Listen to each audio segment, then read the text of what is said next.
Hello, I am William Scher. I am going to be the host of this week's Hidden Voices podcast.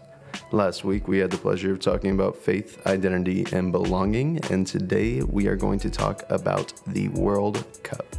So, I'm Will. You already got that. Everybody's going to go around and introduce themselves, and we're going to have some heavy football talking. Hi, my name is Lewis. Hey guys, my name is Samir. I was the host last week. Hi, my name is Kaled. And that's everybody. Now we're going to dive right into football. I think what people want to hear about immediately is, did anyone expect England to do as well as they did? Well, for me, I really didn't think England was going to go that far into the semi-finals. Obviously, England have been, bottling for the past 30 years, obviously. And with the caliber of players we had in the past, let's say your Beckhams, your Scholes, your Gerrards, your Lampards, we were expected to win the World Cup back in the early 2000s. However, with the way management has been for the past 30 odd years or so, it's been really, frustrating to be an England fan because we just bottle it all the time in every tournament, whether it's the Euros or the World Cup or even in friendlies. So yeah, it was a delight surprise when Gareth Southgate came up with this setup, although it wasn't really English the way we were playing, the style of football we were playing. I was glad that England went into the semi-final. What about you guys? Yeah, I agree with Samir. I feel that, to be honest, England should have won the World Cup in the early 2000s with the caliber of players they had back then compared to now. He actually decided to bring out a younger team, which is quite surprising, but a lot of them do have potential, like Rashford and Dele Alli. So, and even Kane, who's quite young as well and is considerably and maybe might be a world-class striker. But yeah, I'm glad they made it to the semi-final, but to win it, I knew they weren't going to win it at all. What about you, Khaled? I actually had faith in England. I thought England would do good. Since they scored a last-minute goal against Tunisia in the first game, I knew England would do so good, go far. However, the problem was the manager picked the wrong decisions in the tournament. He kept on Dele Alli, even though he was inefficient in the first couple. Throughout the whole tournament, I didn't think he was doing well. And playing two cams, centre attacking mids, Lingard and Dele Alli, kind of suffocated the midfield, which probably cost us against Croatia. However, England get to the semi-finals. I was actually ashamed not hearing that England would not have a welcome home party like what Belgium, Croatia, everyone else did. But I'm actually proud of England, and I actually believe in the Euros in 2020, England will do really good. Yeah, same here. I was pretty proud of England as well. Obviously, there was a lot of celebration around London and other places. A lot of people gathering around in Hyde Park and whatnot to celebrate England. On paper, this looked like the weakest England side that there ever was in the last 30 years, obviously. However, looking at Gareth Southgate's tactics, the way he plays, although some games were looking tedious, kind of boring in terms of the scorelines, like you get your 1-0s or draws, it was very good possession-based football. And that's where Gareth Southgate, I think, improved for England, is the defence. So Jordan Pickford, Kieran Trippier, and Harry Maguire were probably shining out of the whole England squad, except for Harry Kane up front. And I think it's done really good for the England team in general. Before we had defenders such as Rio Ferdinand and Sol Campbell. But these new youngsters coming in are doing better than them, I guess. As the management in general, that's been an improvement. So, yeah. Maybe it might even be due to the fact that in the past 2 seasons, we've had better managers in the Premier League that have allowed young players to actually shine through, like Pep and Mourinho, where you can see how, I thought that the way our England played was quite similar to how Man City played and the way how Pep organizes his team. So yeah, I definitely saw that, and I think maybe if there was more English players in the Premier League, we would see a better England squad in the future with more playing time. Yeah. Definitely. I think if there was more emphasis on homegrown players, obviously more lower league teams have a focus on academy, such as Southampton. We still see the top tier clubs producing those potential world beers, such as Chelsea and Liverpool and Manchester United. However, the problem with it is because they're at the peak of football, they're always expecting results.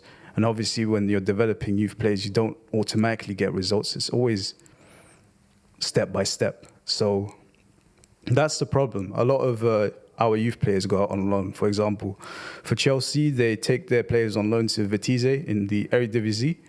And after a while, so let's say Kevin De Bruyne and Lukaku and all those other players, they go out and get the experience and come back as like proper big players.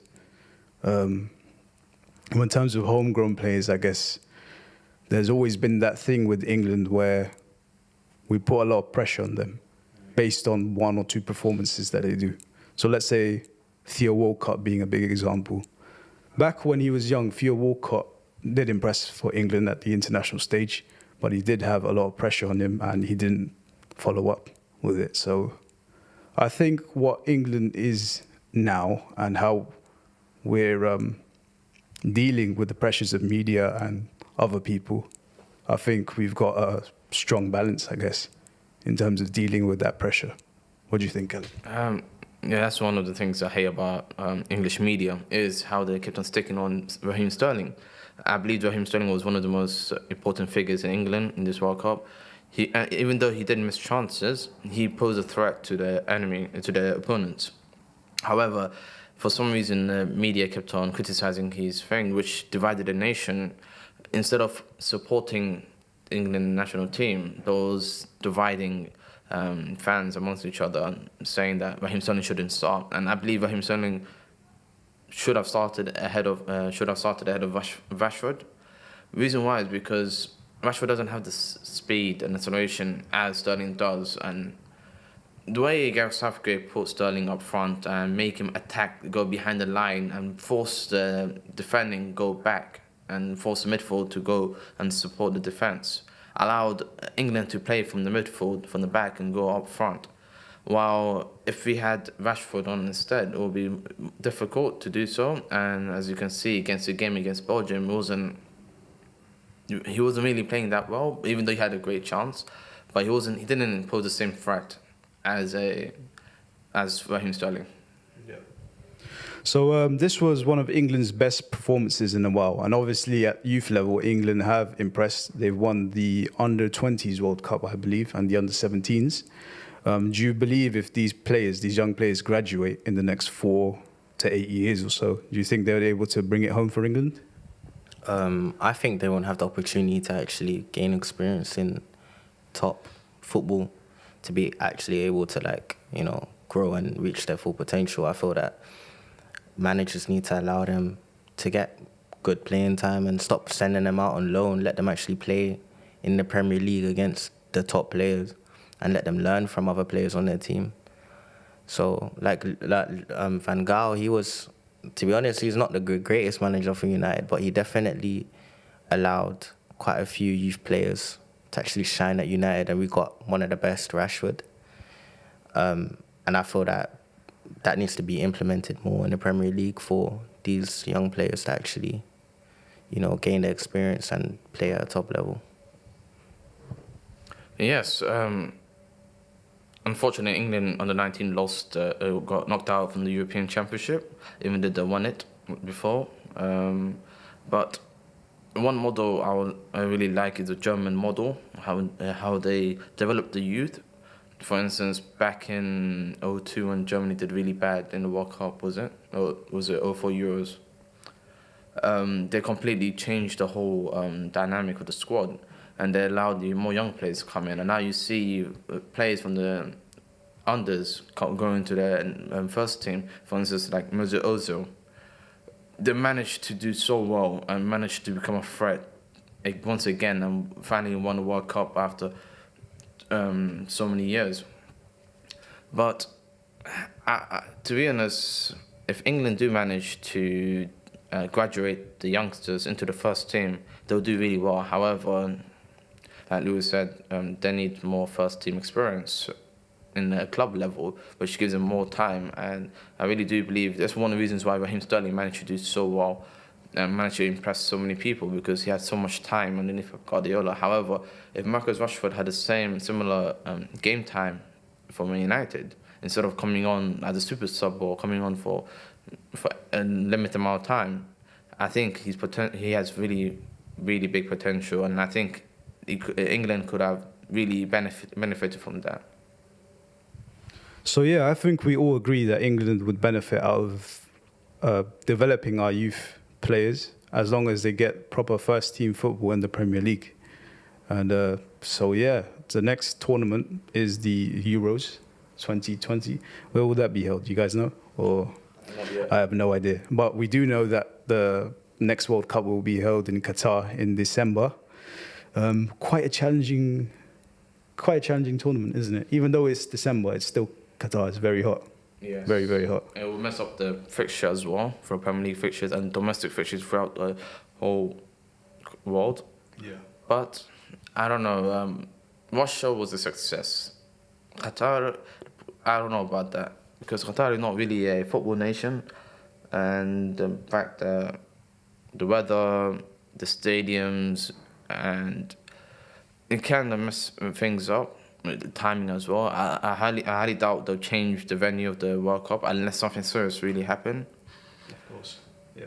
But the World Cup after in USA, Canada, Mexico, I think it's gonna be massive, which dilutes competition. I really want it to be more like the best teams going into the tournament playing, instead of really bad teams playing against bad teams, which you see boring football and just waste of time. Yeah. Speaking of the US, they do have a lot of promise as well. We were expecting them to qualify for this World Cup. However, unfortunately, they didn't, and Panama went through. So, yeah, I was expecting young players like Christian Pulisic and Timothy Weah. Timothy Weah, he's still young, but I think in the next World Cup, he'll be able to play for the America squad.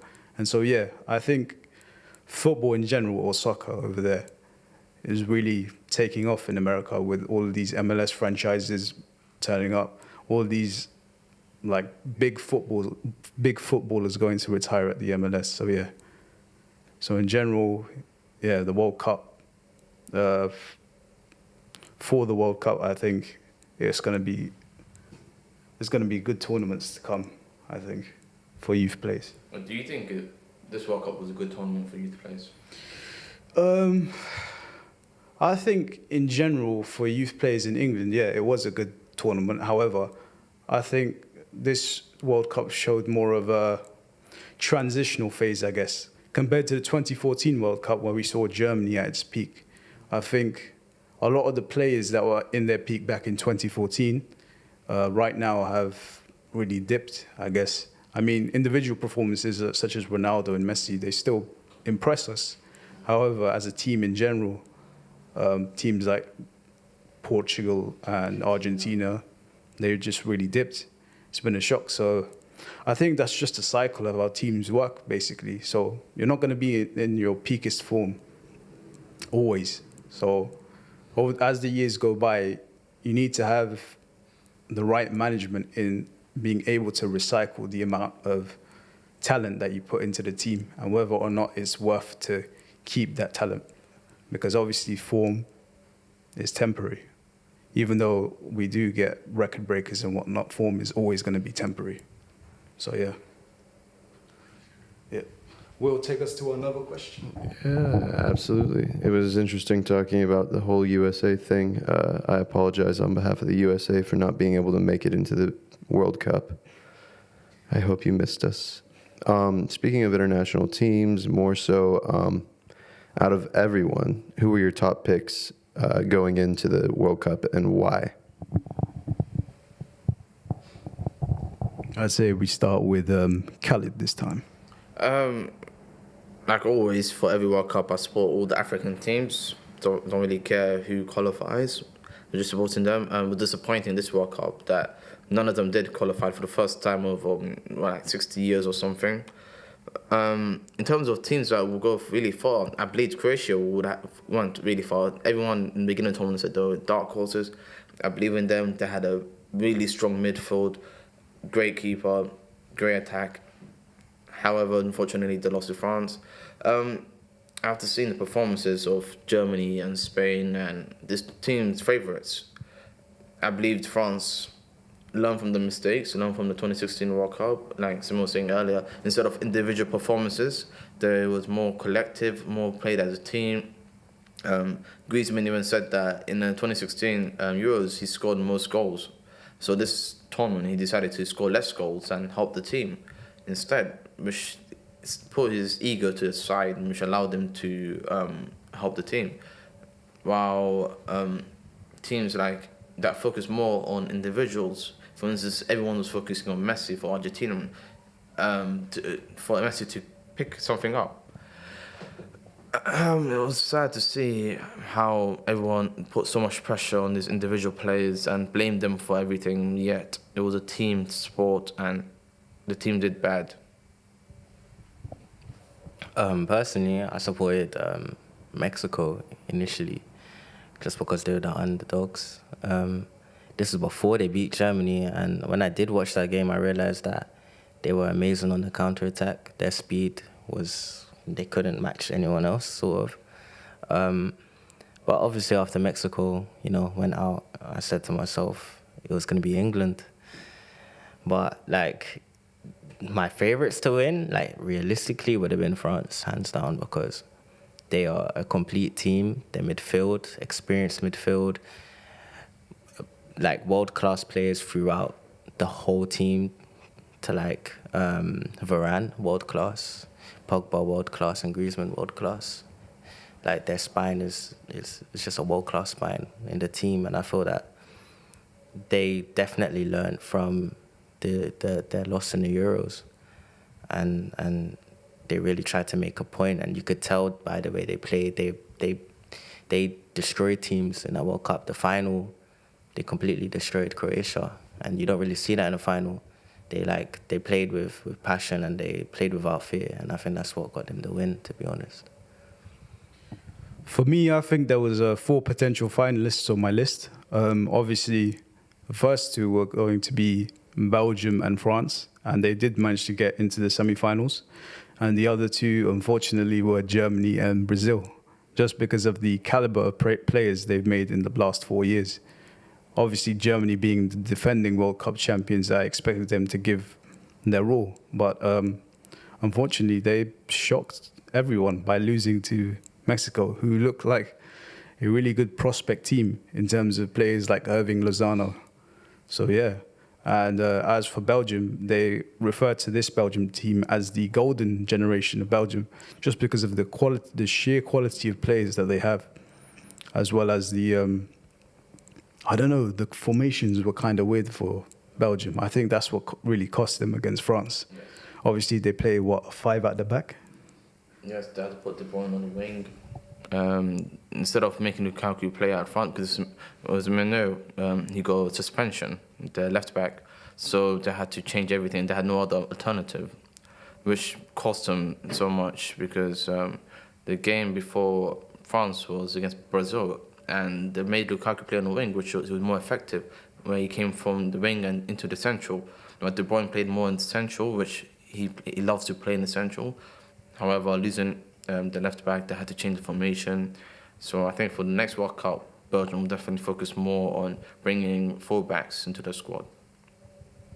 Yeah, I think definitely Belgium had that kind of weakness in left and right back. Well, they were playing wing backs, weren't they?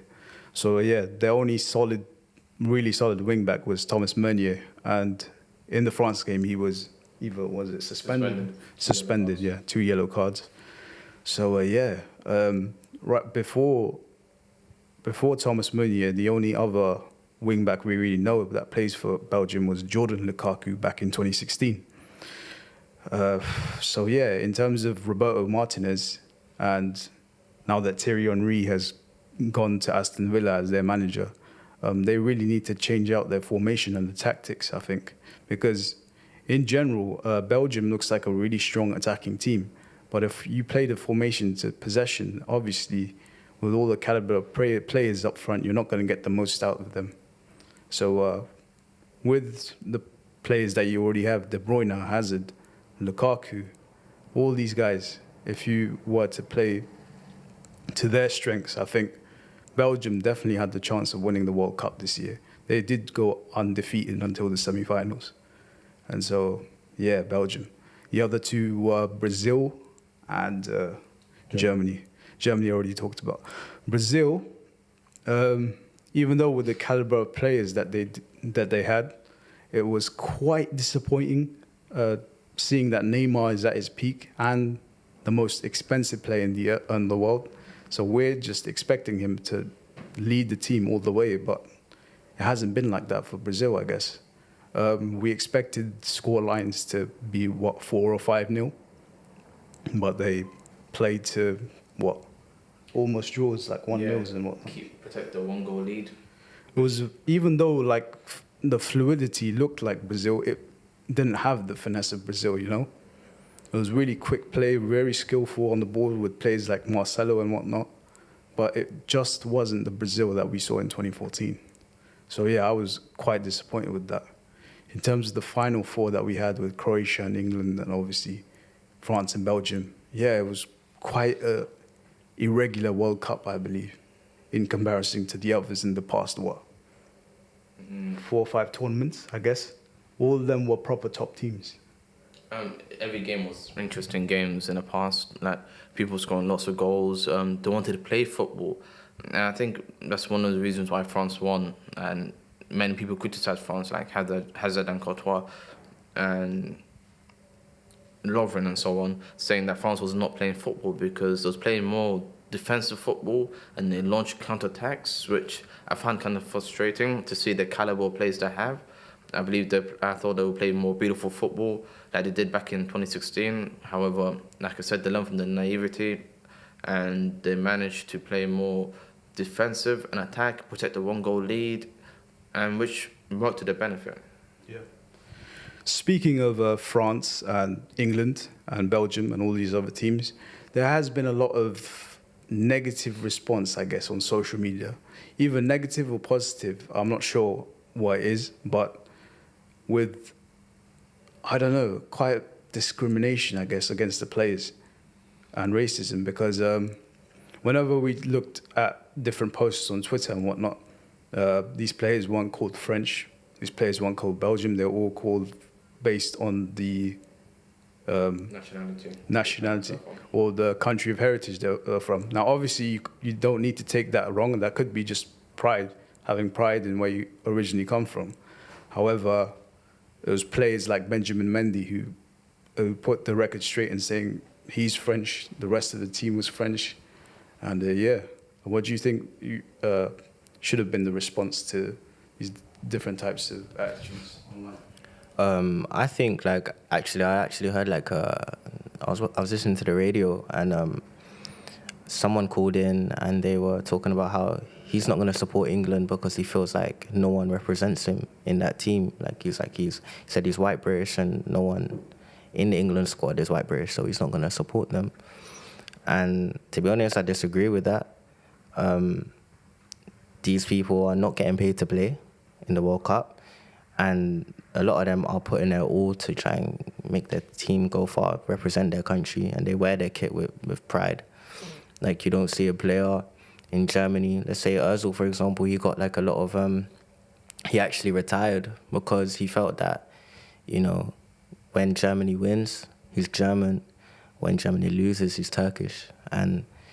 But when Germany wins the World Cup, you don't see him take out a Turkish flag and wave it around. So I think it's wrong, and I feel that, these players do have the choice to actually represent other countries, especially if their parents are from there or they were born there and decided, look at Costa. Costa is naturally Brazilian, but he decides to go play for Spain. So I just feel that, people need to respect the players' decision to actually represent who they feel that they belong to and actually help them and support them because they're trying to get your country noticed and get the country celebrating over a win. Yes, I completely agree. Interesting point was back in 1998 when France won the first World Cup in France. Before the campaign began, far right groups was criticizing French squad as being African because majority of players representing France back then was African, like Zidane, Henry, and so on. But when France managed to win the World Cup, there was so much celebration to the point where they haven't seen this much celebration since France was liberated back in World War II. And this united the whole nation. And this happened again with the 2018 World Cup, where everyone was united. However, the problem is that people criticize players when they lose. Like Lewis and Samir said, that when they lose, they're not their nationality. They're not French, they're not German, they're not English, and so on. They're basically representing their home country, and which totally make no sense. I was definitely told the players take pride where you're from, and take pride from who you're representing in the World Cup. They could have easily, for instance, Ozil is probably one of the best German players in this generation, and losing him is a massive blow to German future campaigns in the future tournaments. But the decision he made was based on discrimination due to his heritage. But like I said, you should take pride from where he's from and the country's nationality he's playing for. Yeah, definitely. Speaking about the Ozil case, if you guys didn't know already, Mesut Ozil was basically harassed by different members of the media, politicians, also members of the DFB, which is basically the German FA, based on a photo he took with İlkay Gündoğan in London with the now Turkish president, Erdogan. So everyone thought that the picture with him was politically motivated, and Ozil himself confirmed on Instagram in 3 different statements, I guess, no, this wasn't the case at all. He just wanted to play football. And a lot of right-wing political groups tried to manipulate this against him, saying that Ozil doesn't have any pride in being German or whatever. And I think that in general, if we have the mentality of separating them and us, you're not going to go that far anyway in sports or anything.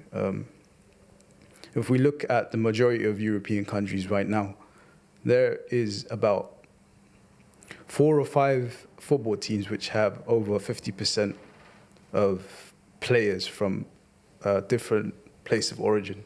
There's nothing wrong with that. Because they identify themselves as the team they play for. So if they're English, they say they're English. If they come from France, they say they're French. So I think we, as a people in general, just need to change the way we perceive our players whenever they're representing our country, and not give in to media narrative and whatnot. Because it causes a lot of trouble, it causes a lot of dysfunctionality, not only in the team, but the rest of the country as well. So the way we treat our players really reflects on the society we live in as well, I guess. So that's something that needs to change. Moving on to the next question. Just now, I'm wondering, what was everyone's favorite moment of the Cup this year?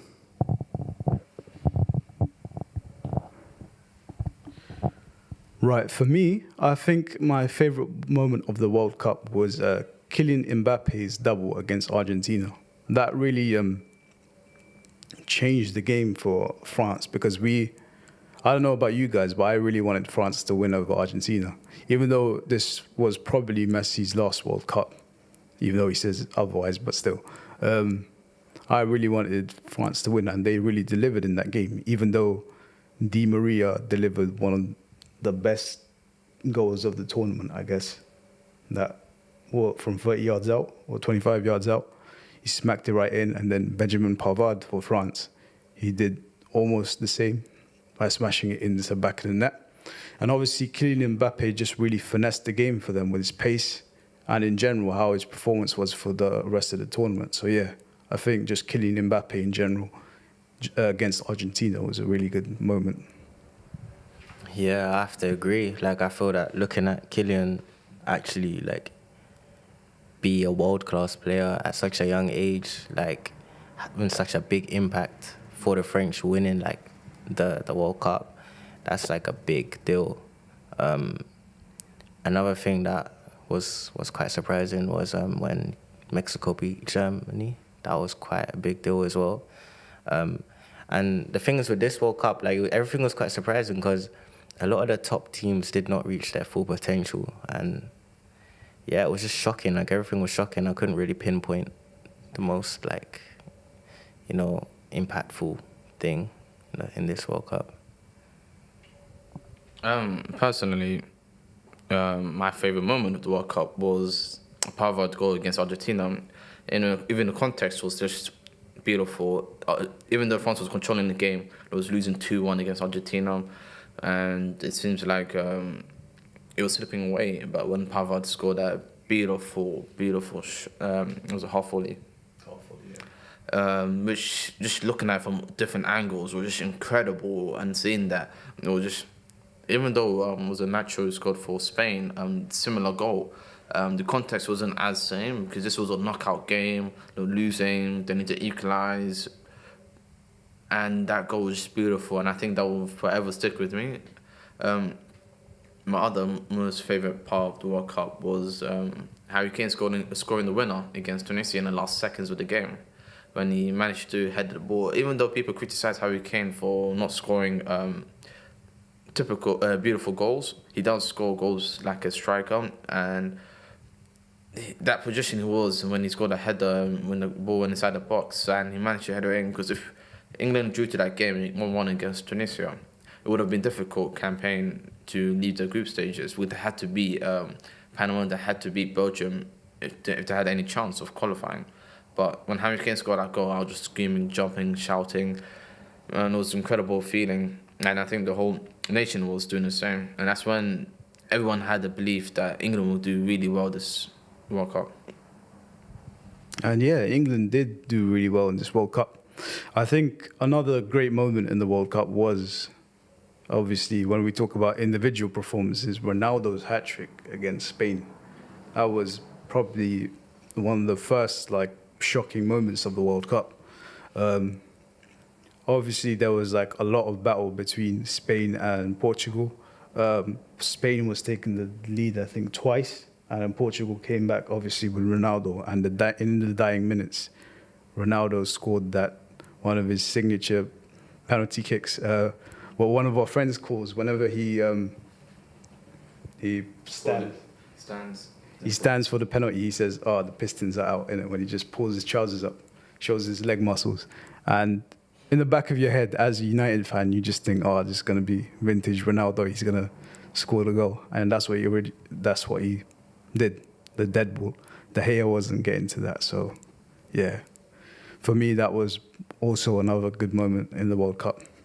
What about you guys? Do you think there was any other things?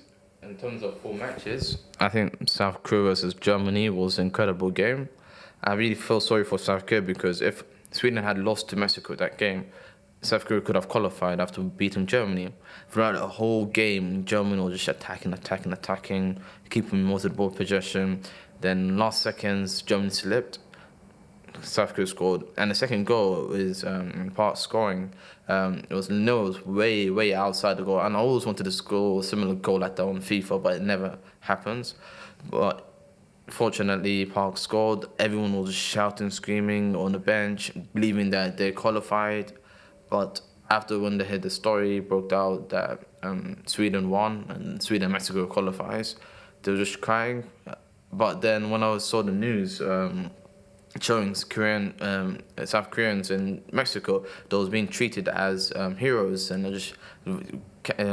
Mexican fans were just taking any random South Korean, putting them on a chair, picking them up, giving them hugs, kisses, and just thanking them, just because Mexico, even though they won 2 games, 6 points, they could have easily got knocked out if Germany managed to win a game. But fortunately, South Korea did.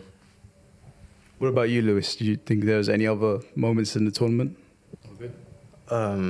Yeah, but to pinpoint them, I'm not really sure. But definitely the Ronaldo one, like as you spoke about, it just came back into my memory, and I really felt like that goal was amazing.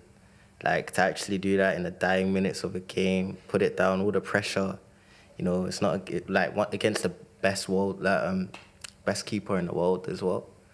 So, and to score, like, I think Ronaldo actually, to me, proved that he's the best in the world over Messi in that World Cup. I disagree. Definitely. So yeah, this World Cup had a lot of ups and downs in general, but they've given us really golden moments in terms of goals to enjoy or just in general performances from all these different teams. And we can't talk about good moments without talking about Croatia's run as well, with Ivan Perisic on the wing, obviously dominating up front, and Luka Modric controlling the middle and the defense and the forward line as well. And this was a really solid chance for Croatia to win the World Cup. I think they were still in the game even in the final when they were losing 4-2. I think there was chances for them to really come back and take it to extra time. But obviously, fate is fate, I guess, and France won the World Cup for the second time. So yeah, what do you guys think of Croatia's performance? To be honest, the finals was really unfair. First time they implemented the VAR, virtual assistant referee, in the World Cup, in a major tournament. In the first the group stages, and it was really ridiculous. Like most of them was good, but there's like one or two with terrible decisions. Like the game Iran against Portugal, and Iran managed to get penalty against Portugal, even though the ball did hit his hand. However, there's no possible way for him to move his hand. This happened again in the finals, which initially the first goal from an own goal from Mandzukic came from a free kick, which Griezmann shouldn't have got in the first place because he dived. The second goal, it was a penalty. It wasn't a handball. The referee took so long in the VAR. He looked at it the second or third time. This was in the final. This was really unfair.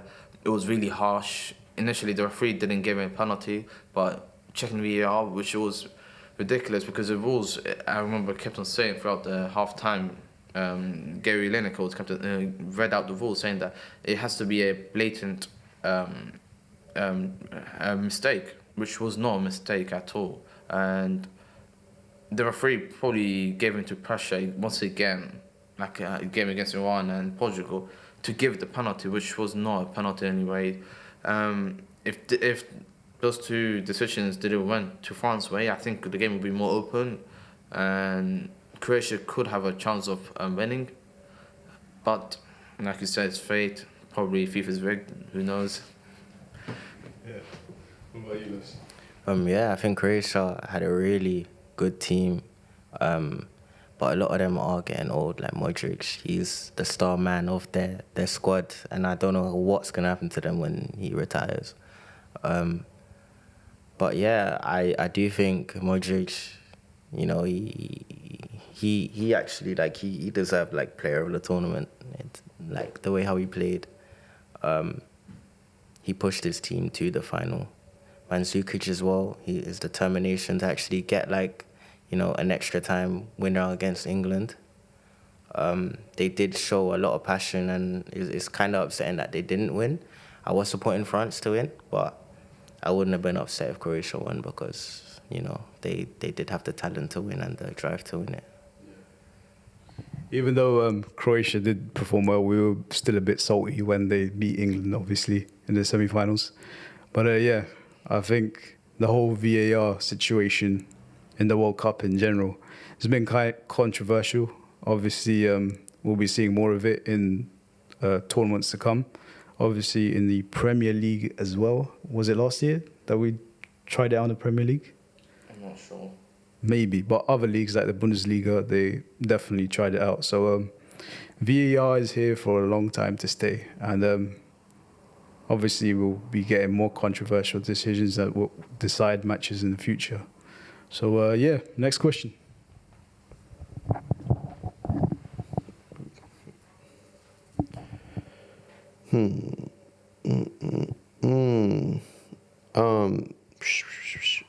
There were a lot of big shocks for this World Cup. What would you say the biggest upsets were?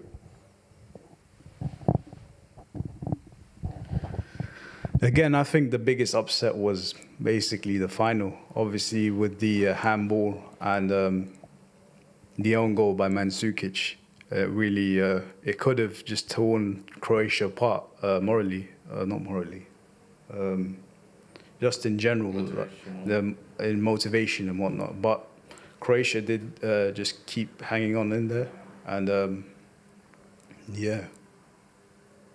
I think this was a pretty good World Cup final compared to the last two, I guess, because the other two were going into extra time.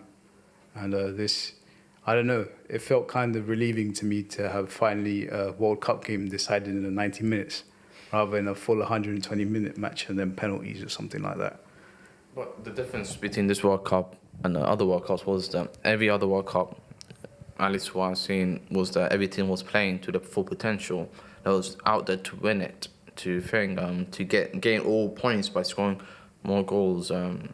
Like for instance, even though this World Cup haven't produced like memorable games, like apart from 3-3 Spain and Portugal, the game like Germany against Brazil in the semi-finals when they destroyed Brazil 7-1 in the home turf, that's memorable. People throughout the next couple of decades will forever remember that. But then again, like I said earlier, VAR has taken away the special moments of the World Cup, and France, it doesn't seem like France deserved to win due to the two controversial decisions. But then again, I am actually glad that the game ended 90 minutes, but the quality of big teams in this World Cup was terrible. I think the biggest upset was England losing to Croatia simply because they should have put the game to bed in the first half. They had chances that they did not take and should have been taken. Harry Kane, he should have scored that goal. Matter of fact, he should have squared it to Sterling and it was a tap-in. But I feel like England got really complacent in that game. They thought they had the game way before they did. And I think that's what's upsetting. And I think that's the downside of having such a young team. They don't have like the actual knowledge to understand. You need to put the game to bed like it's 0-0 throughout the whole game. The mentality should be like it's 0-0 throughout the whole 90 minutes until you win the game. And I felt like they didn't have that mentality, and that's what's upsetting. Yeah, definitely. Even though there was a lot of upsetting moments, especially for small teams as well. I think for Korea, a lot of people were upset by the fact that now that they lost, Son Heung-min was going into conscription, right? Because Korea has compulsory 2-year tenure, I guess, in the military. If you're a man and a specific age in Korea, you need to have military service under your belt for at least 2 years. And for Son, the deal was that if he didn't get that far into the World Cup, he'd have to take time away from Tottenham and join the army. No, you had to do really well in Asian Games instead. Now it's been decided Asian Games. Yes, you have to do really good in the tournament. And I think in the Asian Games, I think South Africa have a really good chance that if they keep the same squad, the same way of play, they can actually go really far. And that is only if South Africa manage to win it or go really far. Otherwise, Park won't be able to play football for 2 years, which is a shame. Yeah. I think another disappointing moment in the World Cup, in general, during the group stages, was Morocco's performances. Because they were performing really well. Like, for an African team, I mean, Algeria was one of the highlights of the 2014 World Cup with the skill they had on the ball, the crossing, the fluidity they had. And Morocco were basically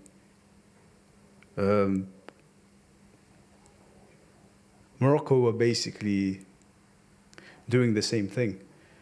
And so they were getting the chances. They were doing long balls to... Slimani doesn't play for Morocco, does he? No. Algeria, wow. But yeah, there was long balls going through in their first game against Iran, and an unfortunate own goal really decided the fate of their first game, and really, I don't know, deteriorated their motivation in the remaining World Cup games that they had. Yeah, the game against Spain, which was incredible. Even though Morocco lost and really got kicked out, they were still playing to win it. Unfortunately, Lego Aspas' last-minute goal got them a point. But I think one of the highlights of this World Cup was so many teams was missing chances. And when they miss chances, they lose a game, which was like England against Croatia, Morocco, all the African teams that had lots of chances throughout the whole campaign, but they kept on missing, which the end quality was terrible, which cost them their points. And if teams managed to score at a minimum 2 goals in the first half, they could put the game to bed, because the attacking team has to come and push forward while they could just creep and do counterattacks. Yeah. Even though there was a balance of disappointing moments and great moments, we will now conclude this podcast with the team of the tournament. First, I'll start with my team. I'll be a 4-3-3 formation and start in goal with Hugo Lloris, simply because he was the last line of defense for France, even though Varane and Umtiti were doing really good for the French team. And in general, we've seen the quality of Hugo Lloris in the Premier League, and he's well deserved of a goalkeeper of the season, even though Thibaut Courtois got the Golden Gloves. And then for right back, I would arguably go for Kieran Trippier, although some may disagree with me. Some may say Shime Versaliko or Benjamin Pavard. But I put Kieran Trippier first, as he scored the last goal for England, which was that amazing free kick against Subasic. So yeah. And for my first centre-back, obviously Raphael Varane, a well-proven defender on the top stage for Real Madrid. And he's he's the fastest centre-back in the world right now, I think, after Davinson Sanchez, of course. So that's my first centre-back. My second centre-back, I think, personally, Harry Maguire. A lot of people would disagree with me, but I think Maguire was playing kind of like Company in his peak days, just driving up front into the midfield. And you don't really expect a defender to do that, really, or a centre-back to do that. And so, for England's attack, I think Maguire played a good part in pushing the team forward. So, moving on to left back, I'd put Lucas Hernandez for France, because he got a lot of chances in from the flanks, obviously running up from deep into defence and into the attack, providing balls for Giroud, Griezmann and Mbappe. And a lot of the counter-attack goals that France got were started from Lucas Hernandez. And so that's my back four. And for my middle three, I have Luka Modric, N'Golo Kante and Paul Pogba. For Luka Modric, it's pretty self-explanatory. He has been one of the best midfielder of this tournament, just balancing the defense and the front line for Croatia. And he's at the peak of his form right now, even though he's at the age where he may as well retire in a year or now, or somewhat. But this has been the best performance for Luka Modric, not only as Croatia's captain, but in general as a world-class midfielder. For N'Golo Kante, we always talk about him in the Premier League being one of the most humble players, but also one of the most consistent in terms of his interceptions, and he runs for the full 90 minutes. And so, N'Golo Kante really complemented Paul Pogba in the midfield for France and contributed to the attack. And as for Paul Pogba, many criticise him for being one of the most expensive players in the Premier League right now. And obviously his performances for Manchester United haven't been as expected as they were from when he was in Juventus. But this really proves his worth, his value as a midfielder, as a world-class midfielder. Paul Pogba really helped connect balls up front to players like Mbappe, to players like Griezmann, and he is a good shot on goal. So, yeah, Paul Pogba, N'Golo Kante, and Modric, the middle three. Now, for the front three, for me personally, I'd say on the right wing, Killian Mbappe, and on the left wing, Ivan Perisic, and on the strikers role, up front, Harry Kane. Now, starting with the left wing, Ivan Perisic, obviously a well-talented player for Inter Milan. Man United have wanted him for a couple of years right now. He got about 4 assists and 2 goals in this World Cup, I think. And he really contributed well to delivering the balls up to Mandzukic. And his pace and trickery on the ball just really left a lot of teams scared, I don't know, really scared. And then to the right, obviously, the young kid, Killian Mbappe, has performing really well. People have been comparing him to Pele. Even Pele himself was saying, I might have to come out of retirement just to keep up with Killian Mbappe. And so, this kid really has a long way to go. And whether or not he stays at PSG or goes back to Monaco, I think whatever move he does right now, in the form that he's in, he will contribute a lot to the team's winning. And finally, with the striker, Harry Kane, obviously he got the golden boot in this tournament. And I think Harry Kane, if he got really, really good deliveries, which he did with the likes of Kieran Trippier, he could have got more goals in this tournament, even though a lot of people have been criticizing him for, let's say, taking penalties or whatnot, or scoring tap-ins or headers. I think, given time and the experience that he has already with Tottenham Hotspur in the last 3 or 4 years, Harry Kane is really up there with all the other World Cup or world-class strikers. So that's what I think. What about you guys? What would be your team of the tournament? I think I would go for a 4-5-1, with the right back being Pavard, simply because of his work rate, being able to go up there and attack and even score for France.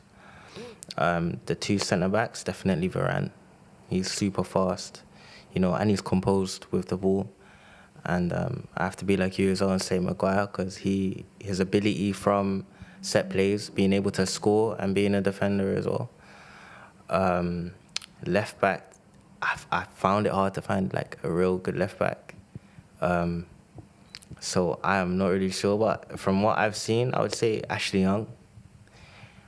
He's got the ability to actually put balls in, and he can drive. For my midfielders now, I'll definitely have Modric and Matuidi.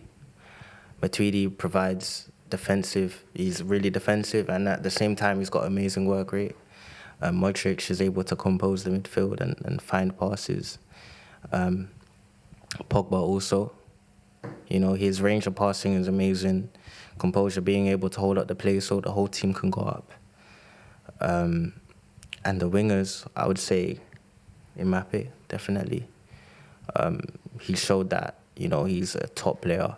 His speed, no one was able to catch him in any game. So, and on the other side will definitely be Perisic as well, being able to cross the ball in. His technical ability. Even though I would love to see him play for a better team other than Milan, see him come to United, that would be great. But I really want to see what he can do in a better league. And up top will be, I know it sounds kind of controversial, but I'll say Cavani. Simply because he is a top striker. He scored some really good goals. And I would have loved to see how he would have performed if he got into the later stages of the World Cup. Cool. Kaled, give us your 11. I will pick formation 4-3-3. As goalkeeper, of course, I put Lloris. he did some incredible saves throughout the tournament. And I don't know how another Courtois managed to get it. I'm joking. Courtois would deserve it too. As centre backs, I'll put Godin there because he was incredible for Uruguay. He managed to solidify Uruguay defense, and to the point where when the strikers was failing to score goals or failing to midfield failing to put the ball up front, he just took the ball with him and just go all the way to the other side. And I think he's one of the biggest reasons why Uruguay managed to go so far.